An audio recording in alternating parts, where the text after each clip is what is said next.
Барлықтарыңызға қайырлы күн. Бүгінгі кезекте сіздерге сүзбелі таяқшалар рецептімен бөлісетін боламын. Бізге қажетті заттар барлығы сіздерге көрсетілген. Ең алдымен бөлме температурасындағы сары май мен сүзбені жақсылап миксерлеп алатын боламыз. Одан кейінгі жұмыртқамызды және де қалған ингредиенттерімізді қосып жақсылап қамыр елейтін боламыз. Достар, егер де сіз менің каналыма тіркелмеген болсаңыз, міндетті түрде тіркеліп, лайк басып, астына комментарий жазып кетуді ұмытпаңыз. Сіздің әрбір қолдауыңыз мен үшін аса маңызды.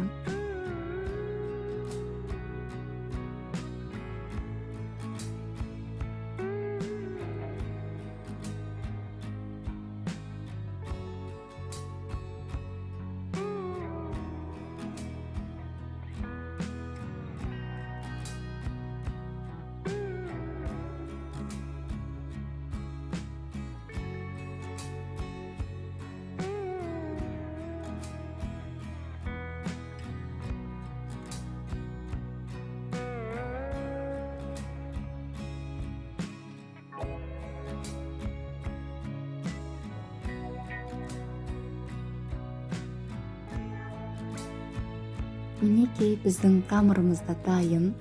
Ешқандай тындырмай бірден қолдана берсеңіз болады. 0,5 см қалыңдықта өзіңіз қалаған ұзындықта осылай астына қағаз төсеп барлығын рет-ретімен қойып шығатын боламыз. Бетіне міндетті түрде жұмыртқамызды жағып, мак немесе күнжіт сеуіп шығамыз.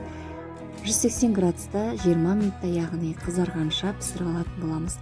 Достар, барлықтарыңызға ас болсын, міндетті түрде жасап көріңіздер. Лайк пен комментарий сіздерден. Жақсы, сау болыңыздар.